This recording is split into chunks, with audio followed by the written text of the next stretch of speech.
What's up, horror fam? You know what time it is. Let's get into this.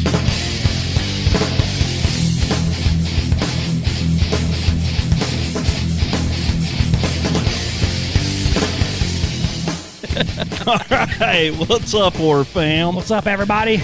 We are excited about today. We are talking about the... How excited are you? I can't tell you right now. Oh. This is PG. No, we're talking about the Insidious series, since it's basically Insidious week. Insidious Red Door came out. Yes. We literally just got done watching that. It's 10:35? Yeah, so, I mean, it was like a half hour ago. Yeah, so we literally just finished the movie. Just finished that Red Door, so we're going to talk about... We're going to talk about that one. We're not going to spoil it for you guys, though. Yeah, we're not going to talk too much about that one. We're here more to talk about the first four movies. Hopefully by now. I mean, these movies started in 2010. Last one came out in 2018. Hopefully you've seen these. If you haven't, we may spoil a few things. We may not. You know, we're not doing a blow-by-blow commentary here. We're just talking about them. Right, you know, and I honestly, I forgot how good they were.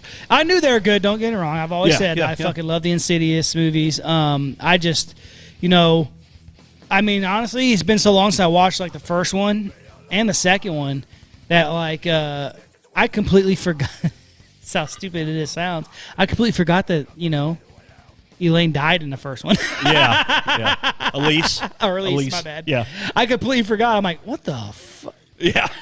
Yeah. How did I forget this? And it's funny because it's kind of a shock to your system when you think about the movies as a whole, you know, and then for her to die in the very first movie, yeah. So, yeah.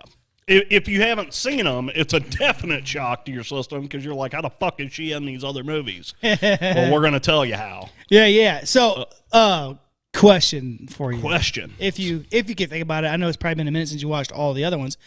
As far as the other movie I'm going to talk about, what do you like better, the Conjuring stuff or Insidious?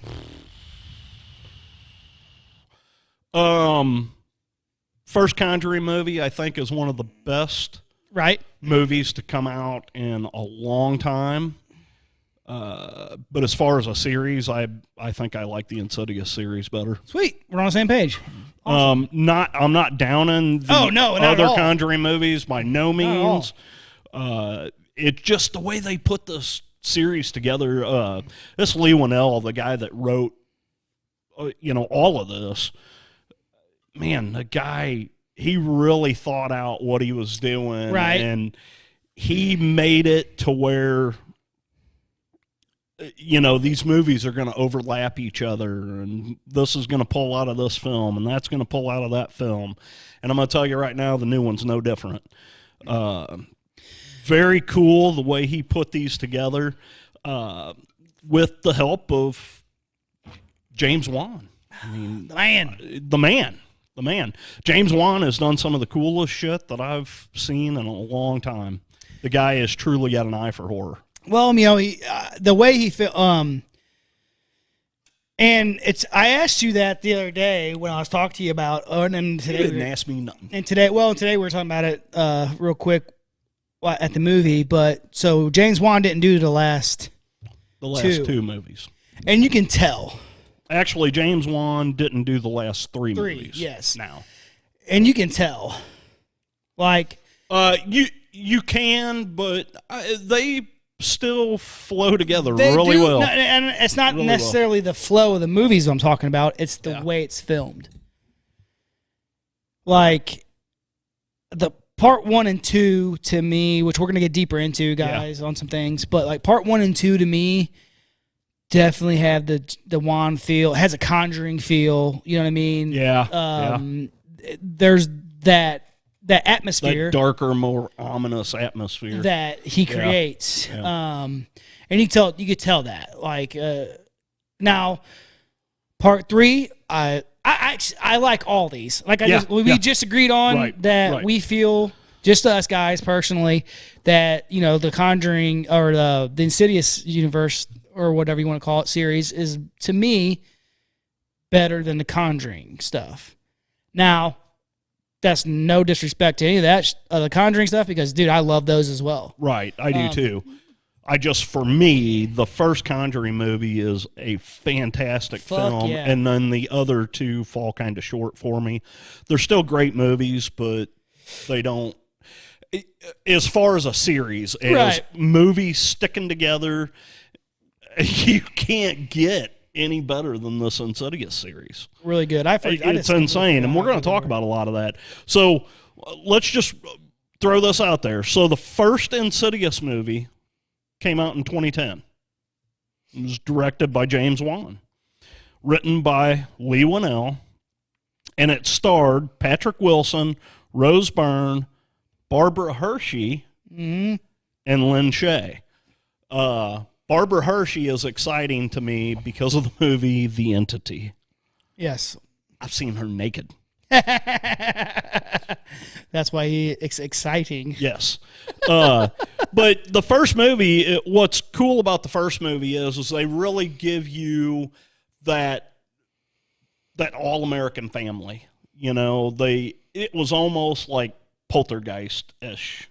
You know? Right. You know, they put this family in front of you. You got a mom, a dad, and 3 kids, and it's idyllic, you know. Mm-hmm. They're living in a house, a nice house, and things go wrong really quick. Right.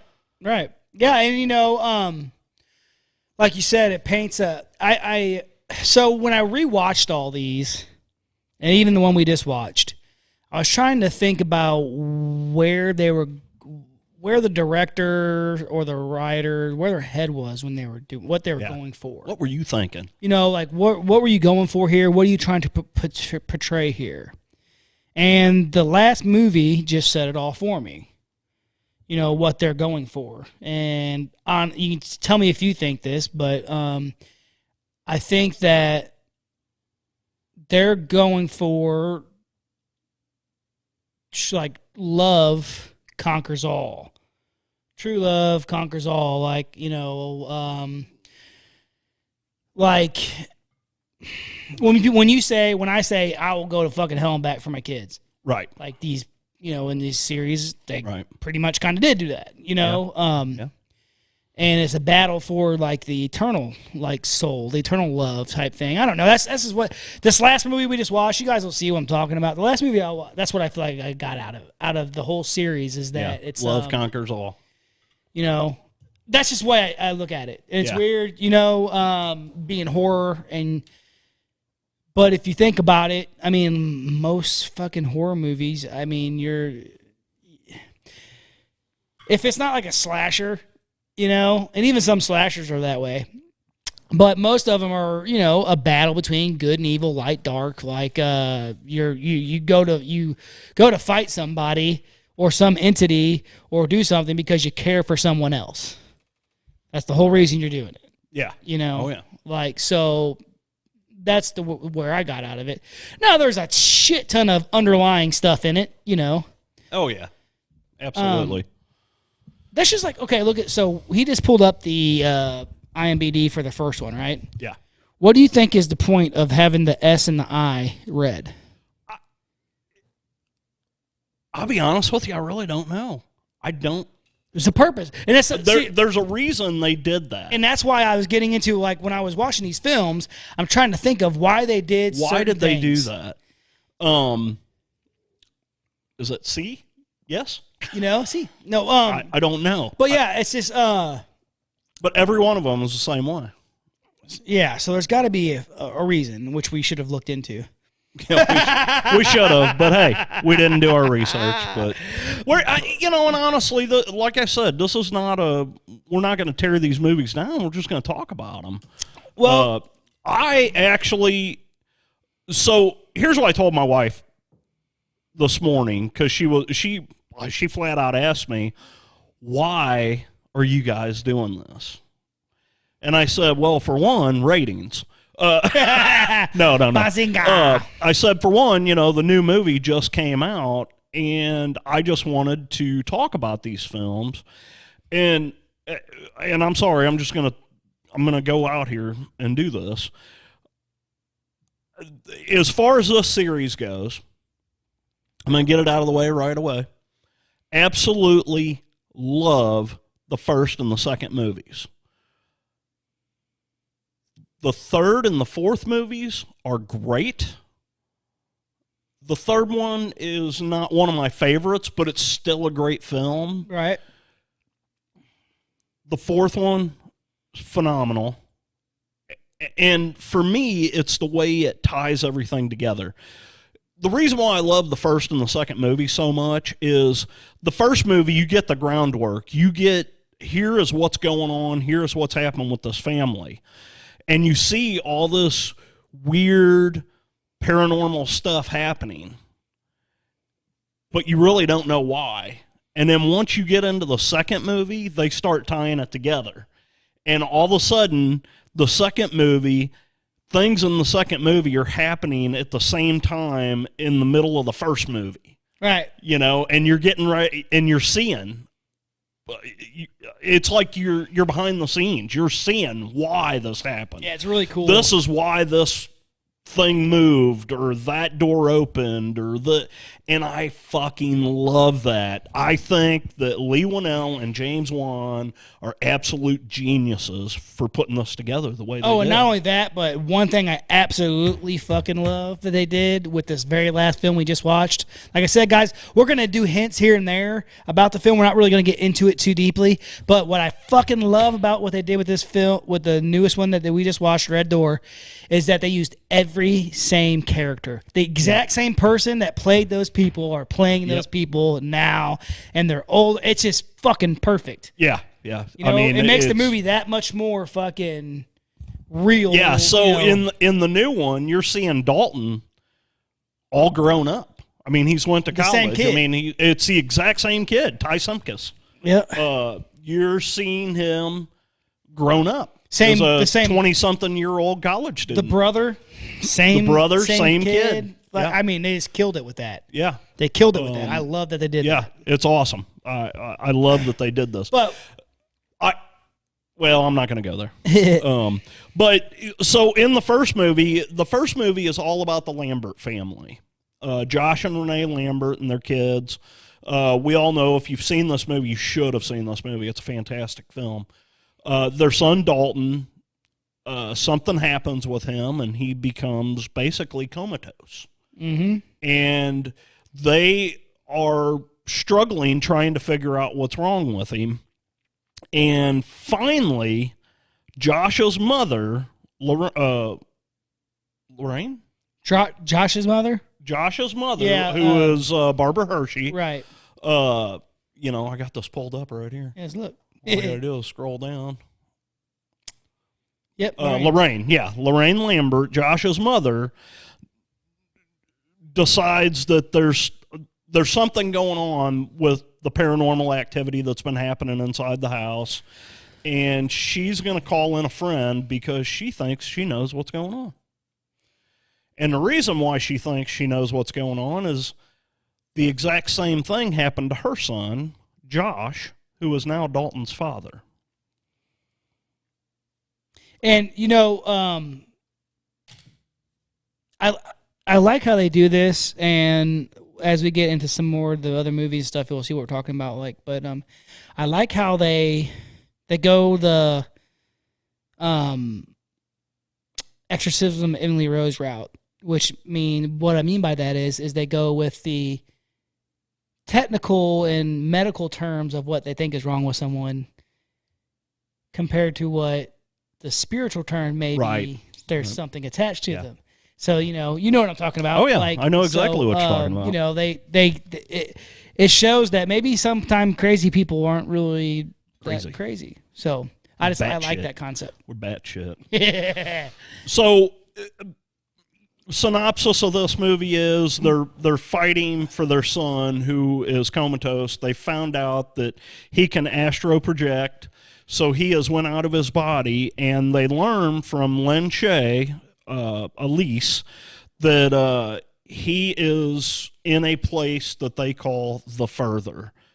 And with him being there, because he's still alive, all these spirits that are in the spirit realm called the Further, are attached to him. They want him because of his life essence.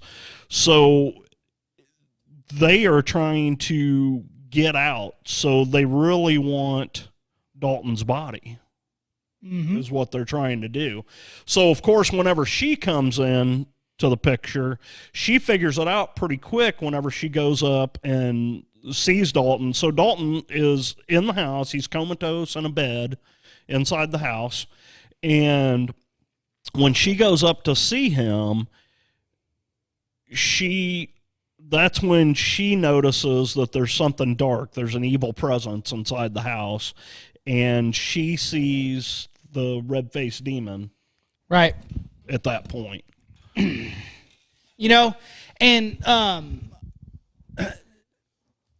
trying to decide if I like the way they did the movies. You know, like how they do them. They're actually out of order. You know, kind of out of sync. They are. Which is cool.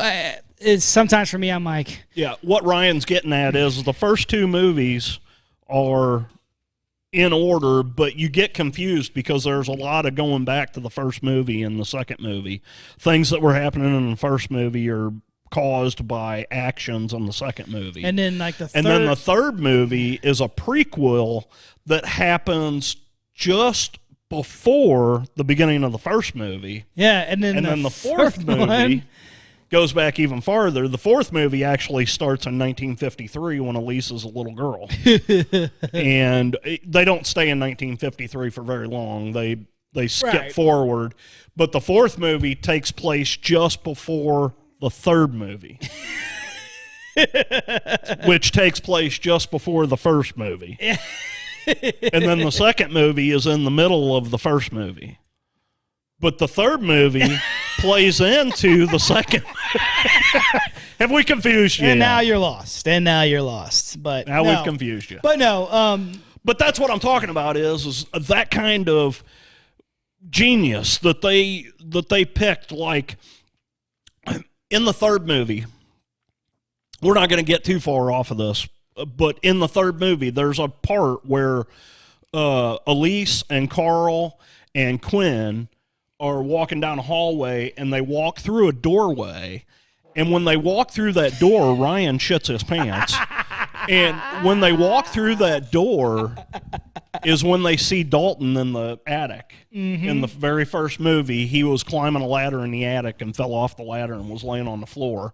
When they open the door is right after he falls off that ladder. Yep. Well, in the first movie, when he falls off that ladder, you see the door open. But you don't know why the door opened. You don't fucking find out why the door opened until the third movie. Which is cool. And I love that. Yeah, which is awesome. Love it. You know, it's all kind of this crazy stuff. It's creepy. You know. So, something you missed real quick. Now that I'm thinking about it, since I see this previews playing. Your smell? Bloom. No, you're definitely gonna not miss that. No, Blumhouse has had a different intro.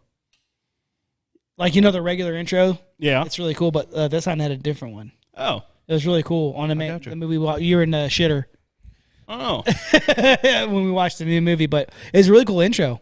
I do love you're talking when we saw the new movie. The new movie, yeah. Yeah. When it showed, like, the Blumhouse thing, you know? Oh, yeah. With I the used chair. And this one was different. Really? Yeah, it's cool. Well, it's funny because they changed it up for Halloween, too.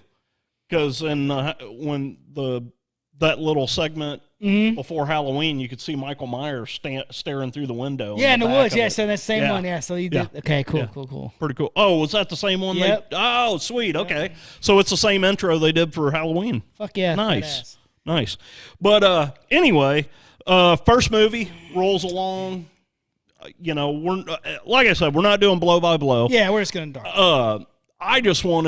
I honestly wanted us to talk about some of our favorite scenes out of these movies. Oh, gee, yeah. So I'll start this off. One of my favorite scenes is when they do that first seance in Dalton's room, and he's in the bed, and her, Elise, and Josh, and Renee are there, and we haven't talked about Specs and Tucker yet, but Tucker is doing the filming and Specs is sitting there. Basically, Elise puts on this gas mask, which we find out later what that's from. Right. She puts on this gas mask, and probably because Ryan farted, and Specs is there to. It's weird. This gas mask has got a big long hose, and that hose goes over to Specs' ear. Steven's his actual name, but they call him Specs because he wears glasses. So he is there to write down everything that Elise says during this seance. Dude, the whole atmosphere of that little... It's just a short part, but man, it was so freaking creepy, dude. That's a version of the fucking... why am I drawing a blank? The method. The Estes method. Estes method. Yeah. That's a version of the Estes method. Similar, but kind different. Yeah. Yeah, you know. Yeah. Dude, it's a great scene. It really sets the fucking tone and the mood. Like, and you hear her in it breathing, and like, you can hear her mumble, but you can't tell what she's saying. And he's saying that and like writing it down. Excellent scene. It was funny because I turned on the closed captioning on the movie, and it even said mumble, mumble, mumble. It was kind of funny. Hilarious. But yeah, and then he's writing down all this stuff, and of course, as it continues to go on, it just gets more intense and more intense and more intense. And then all of a sudden, like, some of the lights start popping, and then you get Dalton is standing right there beside the table. This kid has not been out of the bed in like 2 months. Yeah. And all of a sudden now he's standing right beside the table, and he puts his hand out and he slaps the center of the table. And when he does, everybody shoots out into the room. Just a very cool, powerful scene. Well, and that sound they use when they do that doom. Yeah. And it fucking echoes out. Yeah. Dude, awesome. Yeah, it sounded really cool in the theater. And fuck yeah, dude. That's a great scene. Like, I mean, there's so many scenes that, of course, you know, your jump scares. People like the jump scare stuff. But, so, you know, and they had a lot of jump scares in there. So, but it wasn't over the top. Well, and a lot of people are, oh, jump scares are fucking cheap, blah, blah, blah. It's like, yeah, okay, but they work. But the way they did them, though, right, it was not your typical cheap jump scare. Right. You know, there was a lot of tension going on. Well, like, I love it. I love how that, because then they do it with all the films. Yeah. So, like, someone's in a room and it gets dark and they look one way and there's nothing. They look back behind the other way, there's nothing again. They look this way, there's nothing again. So you're like, okay, he's not seeing nothing. Yeah. And bam, that fucking fourth time, it's like... And then bam, boom, they're right behind them. There. Yeah. So, but like, so the scene where they're at the table talking, it's Josh, the mom, his mom, and his wife, and they're at the table talking about what's going on. And she comes in, she's talking to him, and then all of a sudden she's like, it's a back and forth between him and his mom. Yeah. Him and his mom. The camera. Boom. Boom, boom. And it's like a slow, though. Boom, boom. And then she looks up from the table, looks at him, and the demon... gets that scared look on her face. The demon is halfway. You only see half his face. Right. Because he's like hiding behind Josh's head. And this is where I'm going to get at with the directing.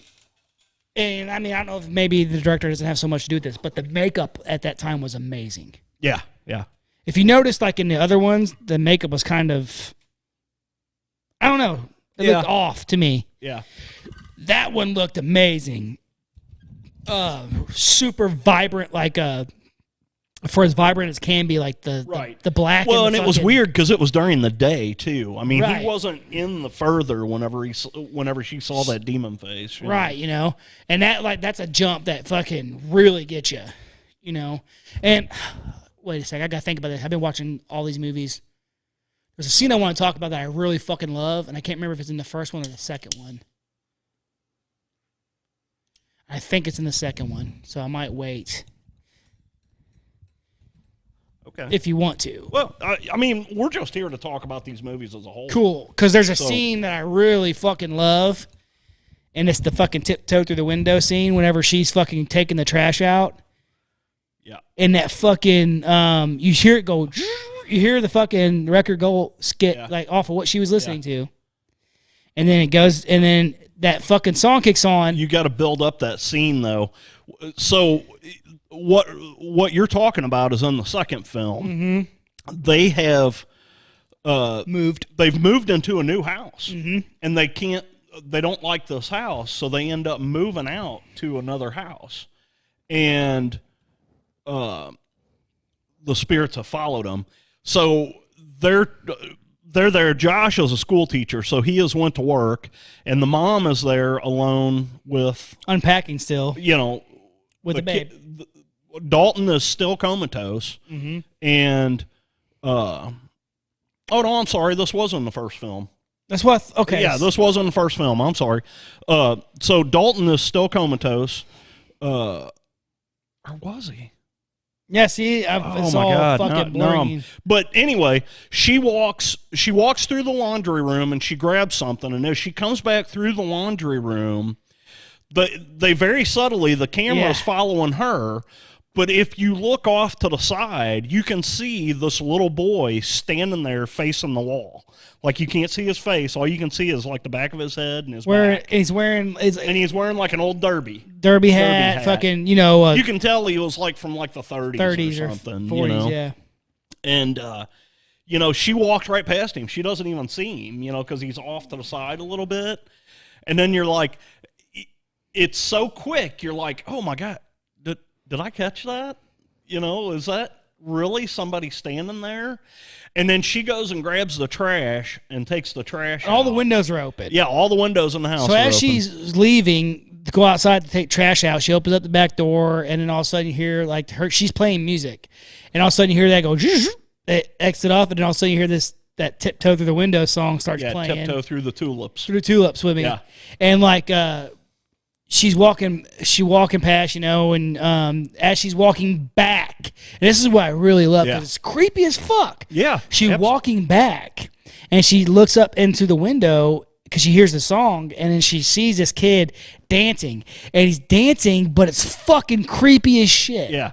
Yeah. Do you know what I mean? It's like a creepy ass dance. He's like standing in front of the stereo, like doing his little, doing his little an innocent kid dance, but it's creepy as shit because he's not supposed to be there. The song's fucking creepy as shit. Yeah. And then so she runs inside, and then you hear this kid take it off. She runs inside and she runs to where the kid was, and he's gone. Right. He's not there. So she turns off the radio, and then the kid fucking darts across, laughing. Yeah.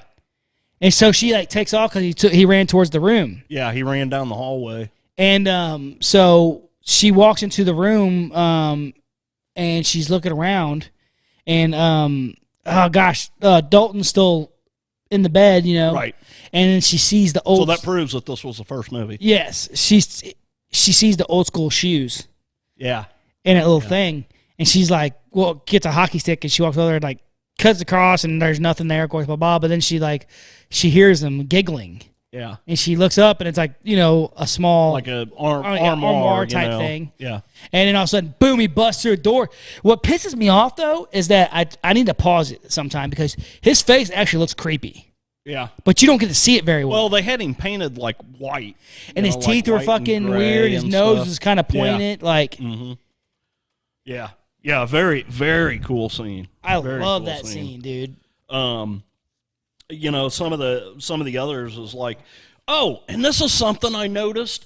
They did the exact same thing in this movie that I was kind of wondering why. Okay?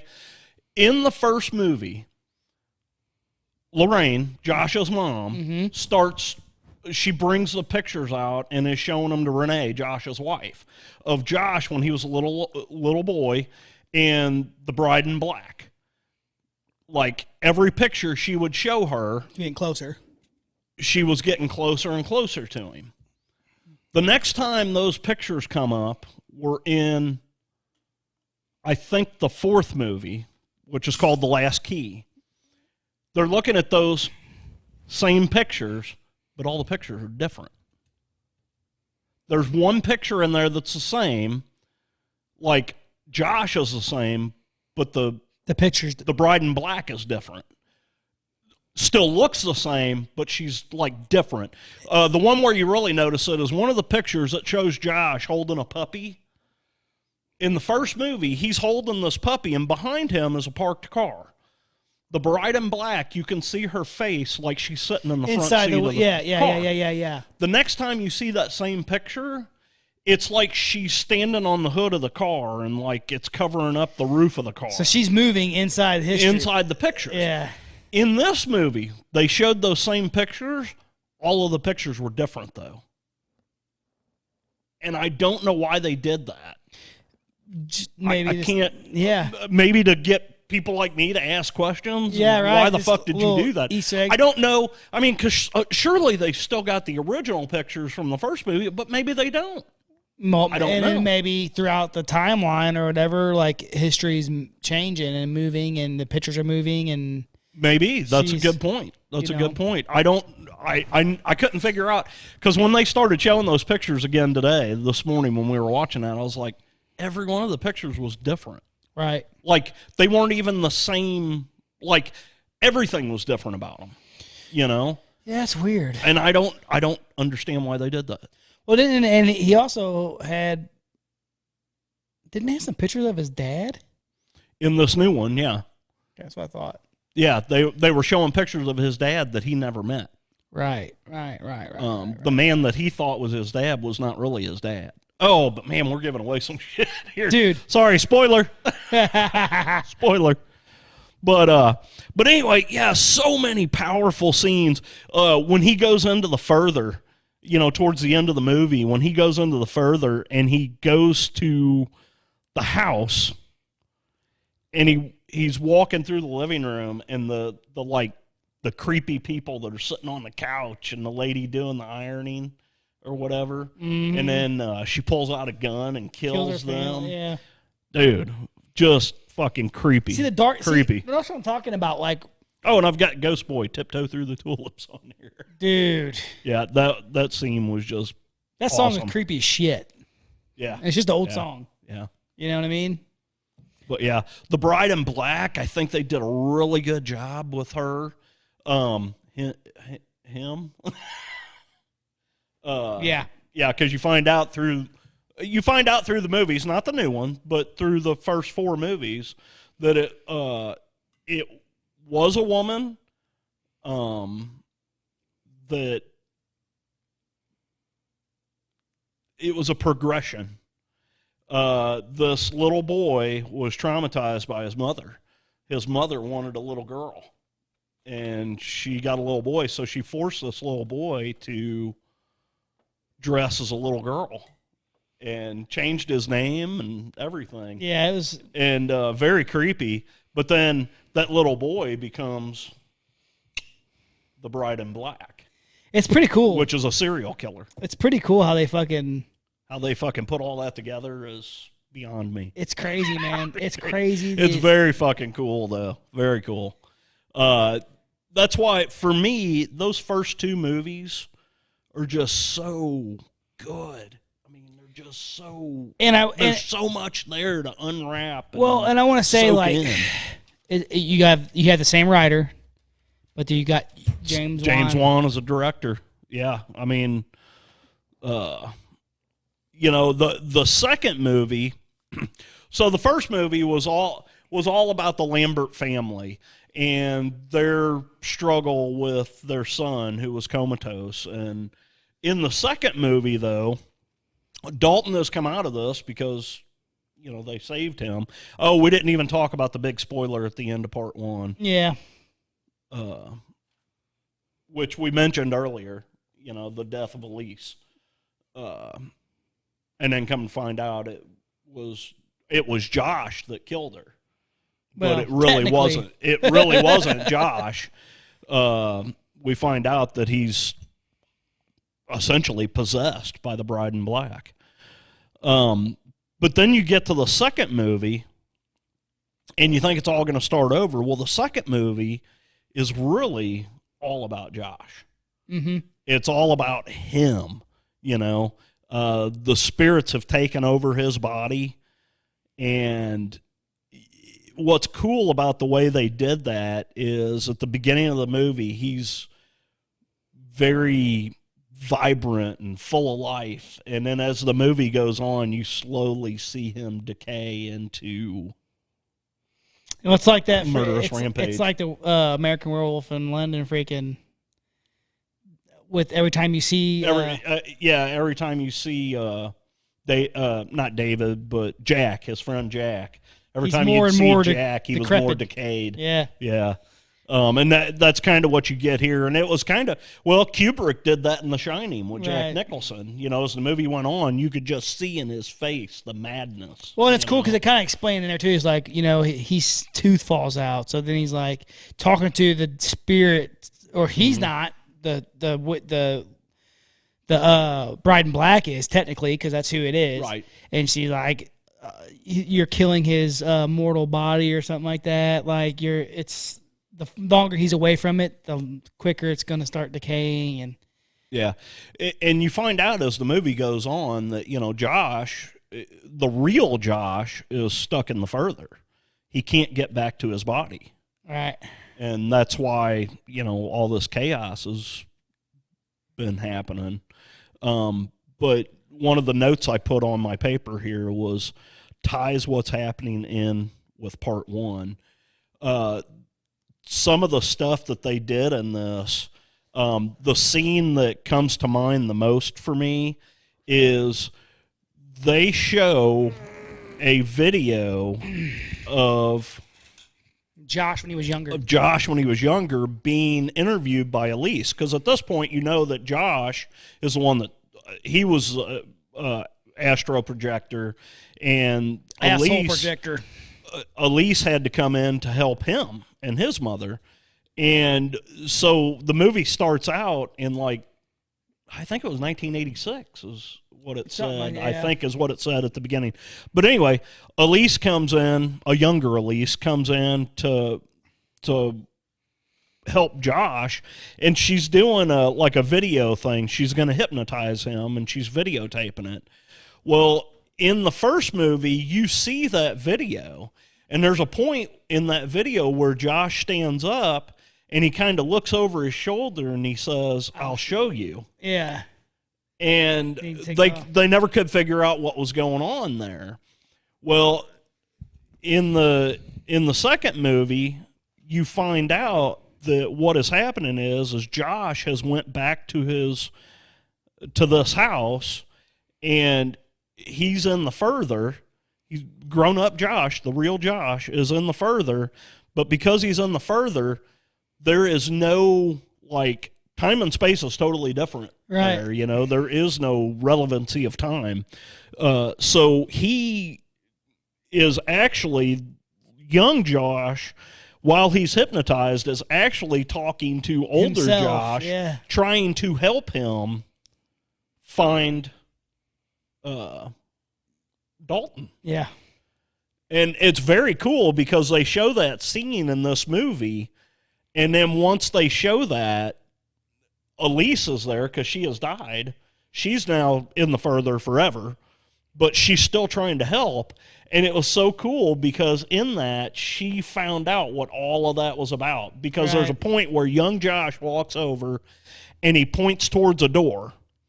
And the door actually swings open by itself. Well, now we see what actually happened. He was showing older Josh where to go to find his son. Yeah.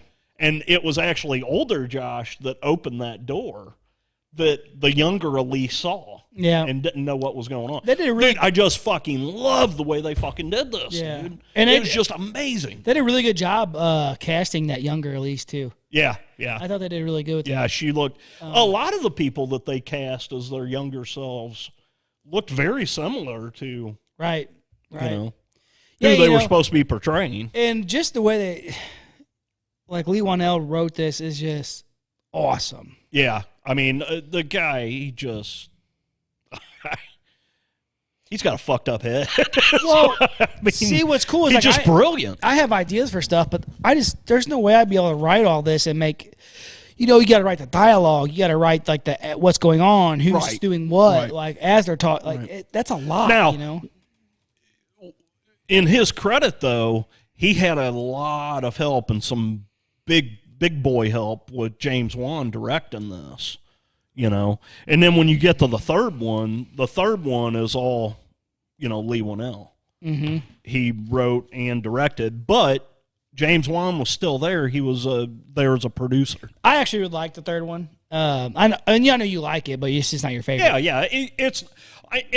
I was really, at this point, by the time you get to the second movie, you're just in love with this Lambert family. And then you get to the third movie and they're not even there.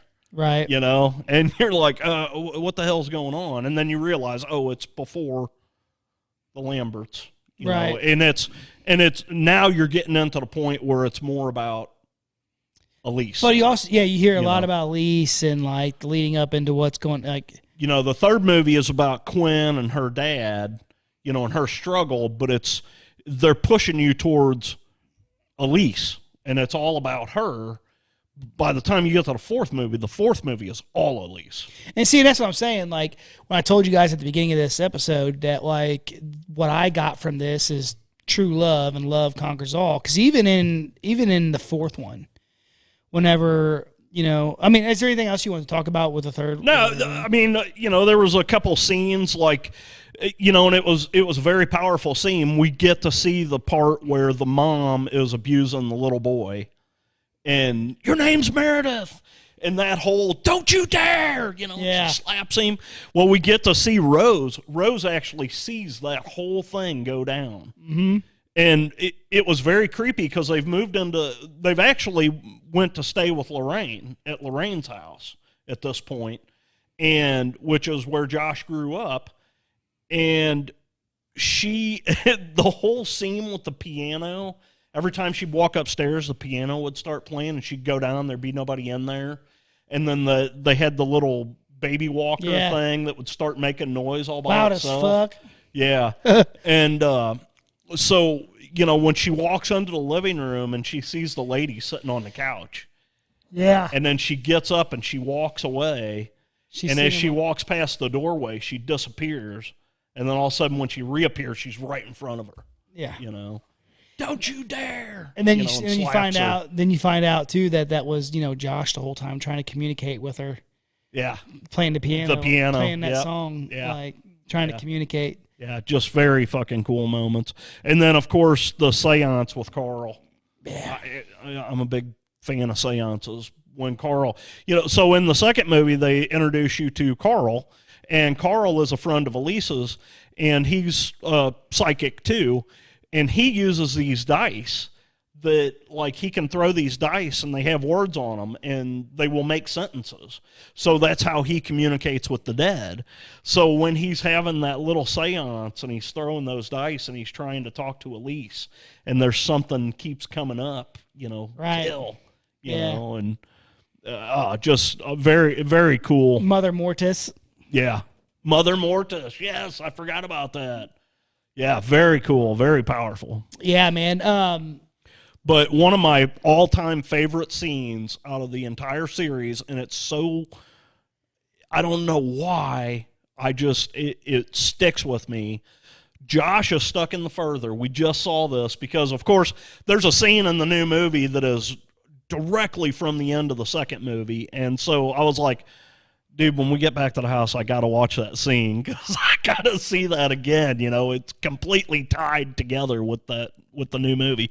But there's a scene where Josh is on the further and he walks into that room and he's surrounded by people standing there with sheets over their heads. Dude, that hit me so hard. I actually designed an entire section of my Halloween haunt around that scene. Right. And that's a little section with the ghosts with the sheets on them.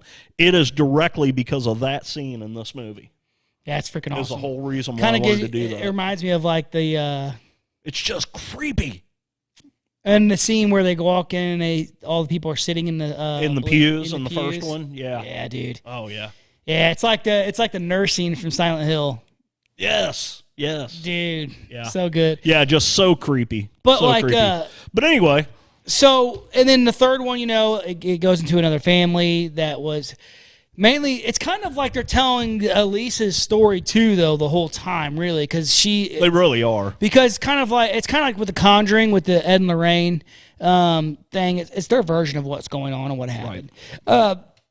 But part 3, I liked it mainly because I really loved, the demon. Yeah. The man that can't breathe. The man that can't breathe. Yeah. Really creepy, like the footstep stuff, like with the tar. the tarry footsteps, and like all that stuff was really, really good. There's a really cool thing about that actually on the DVD for that or Blu-ray or whatever you've got, in the special features, they talk about those tarry footprints and jump scares and stuff, and how they actually. The way they thought about making those scenes, like, where you see the tarry footprints and he gets to the window and he looks out and there's nothing there. There's going to be something there, but there's nothing there. And then all of a sudden it comes through the window and grabs her and tries to pull her out the window, And like how it gets to the root, like it gets to the wall and starts going up the wall a little bit. Yeah. Like there's just really, really good scenes in it. The scene with the no-face girl, yeah. When she... All of a sudden, she's, now Quinn in this movie. So in this movie, there's a girl, Quinn. Her mother has died, and she is out with a friend. I think they were at a play or something. Anyway, they're walking down the street, and she happens to look out, and she sees this old man with the respirator or the face mask on, and he's waving her. Well, he's just like... He's waving at her. Yeah, he's all waving creepy, at her. like get Freddy Krueger vibes. She accidentally steps out into the road and gets hit by a car. Just bam, and you're like, "Fuck, she's dead." I can't believe they killed her off that quick. Well, come find out, she survived it, but it broke both her legs. So the whole movie is her. I mean, she's bedridden, but like her dad can get her around in a wheelchair or whatever. So. When the scene where she sees the no-face girl the first time is she ends up upstairs. Yeah. Sitting in her wheelchair. And like she's trying to figure out how to get out of there. And the floor right above the apartment that her and her dad live in is vacant. There's nobody in any of the apartments. And like she's sitting there in the wheelchair, and then all of a sudden you see the hand come up on the back of the wheelchair. And when the camera pulls back a little bit, you've got this old dude with the face mask on, like, starts pushing her wheelchair down the hallway. And he pushes her to a room. The room was 514. I don't know if that's got anything to do with anything, but right. I notice weird things like that. But he pushes her in this room, and then she starts seeing this no-face girl.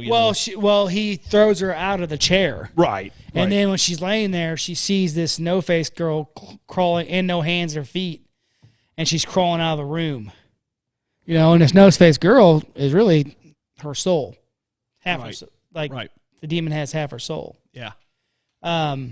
It's fucking really cool. Like I like the storyline of how they did that. You know what I mean? Pretty creepy shit. I just really like the character. I really like the the man he can't breathe character. Is really creepy. Oh, I agree with you. That was really creepy, and all the footsteps all over the place. I thought that was cool. Right, a cool touch, man. And then so that one they end up getting help from and in this one Lorraine is not wanting to, or not Lorraine, but in this one Elise is really not wanting to help anything because she's right. So she's been through so much already, and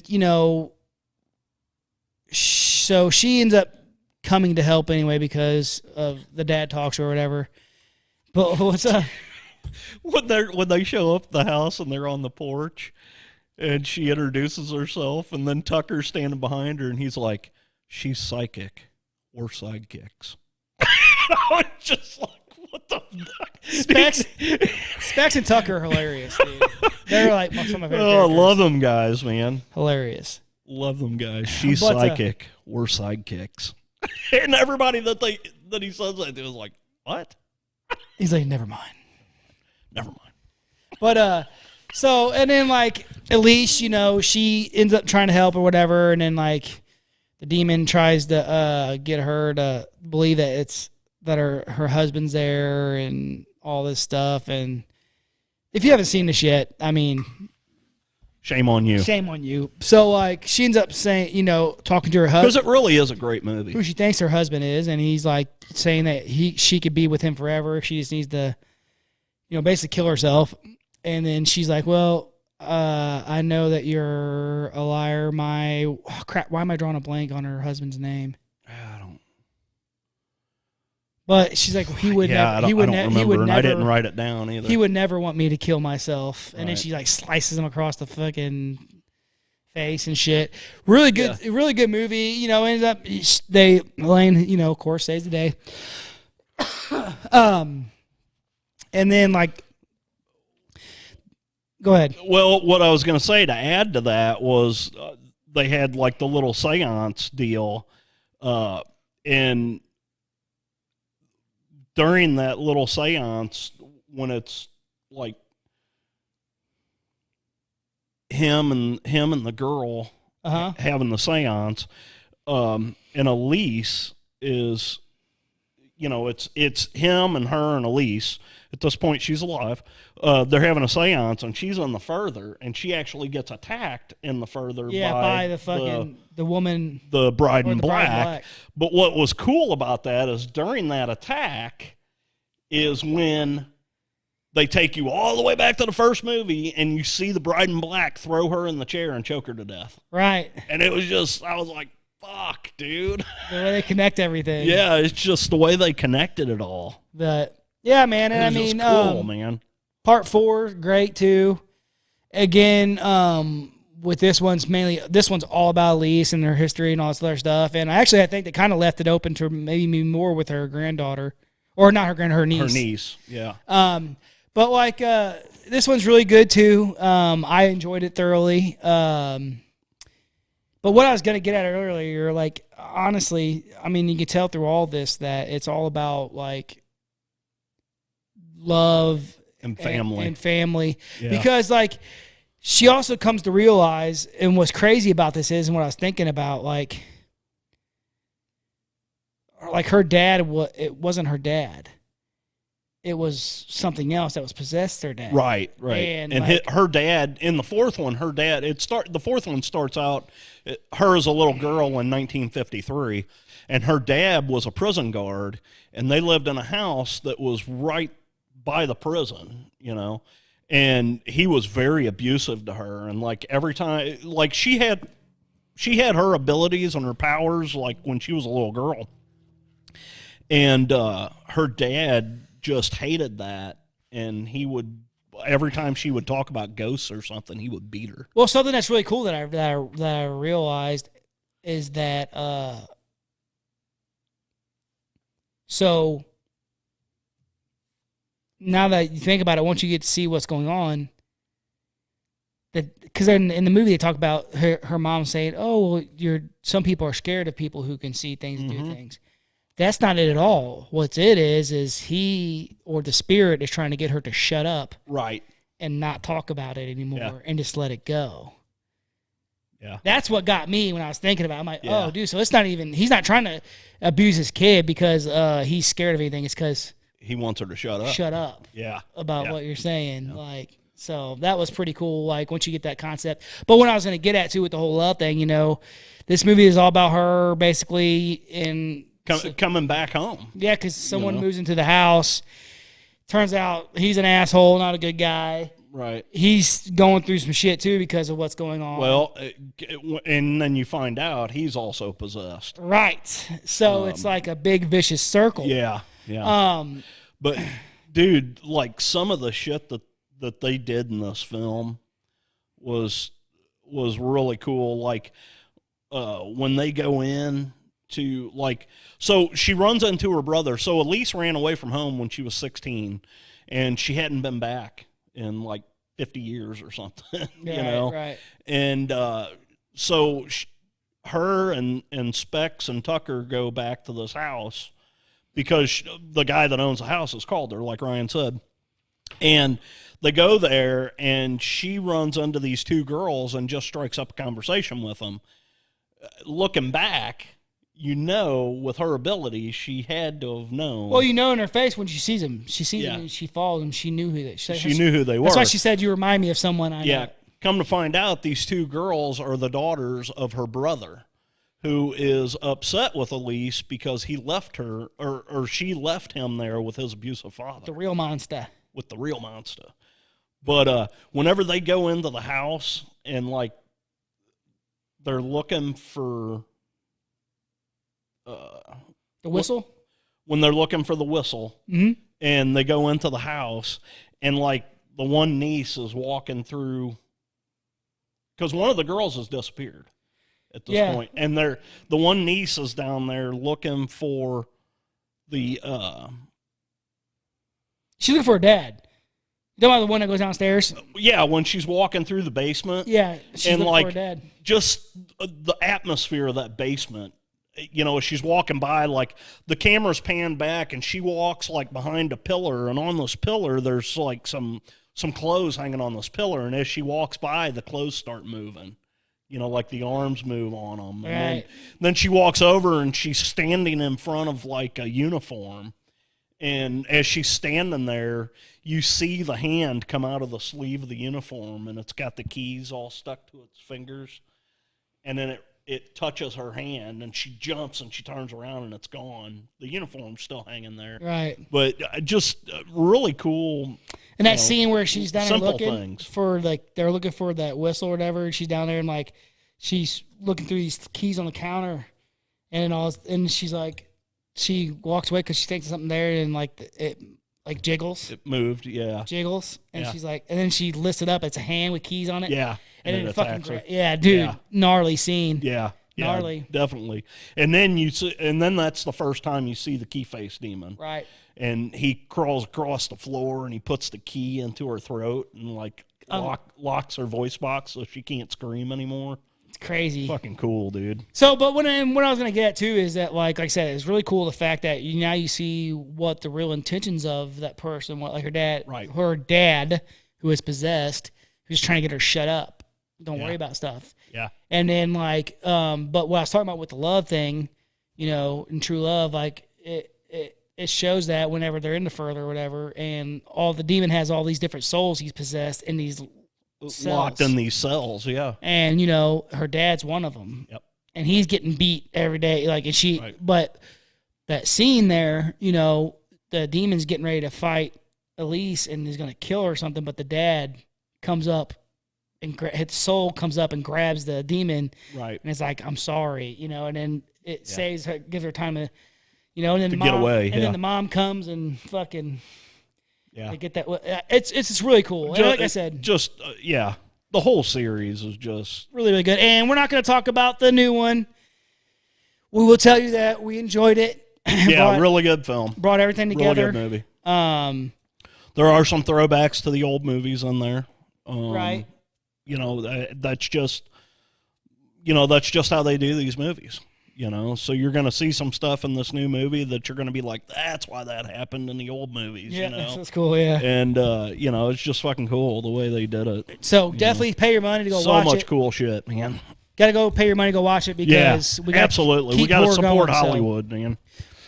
They're not supporting themselves, you know. They got everybody on strike and not making movies, and it's just, I seen that. See, there's a fucking Cobra Kai is fucking on hold insane. Right now because of that shit. Everything's. I'm not really worried about fucking supporting Hollywood necessarily as I am just horror movies. Yeah. You know, got to keep them, even if it's, you know, TV series or whatever. There are some really good movies coming out. We saw some really good previews. Dude, that fucking today. Cobweb. Yeah, there was a new preview for a movie called Cobweb. You could probably find that on YouTube. Hadn't seen that yet.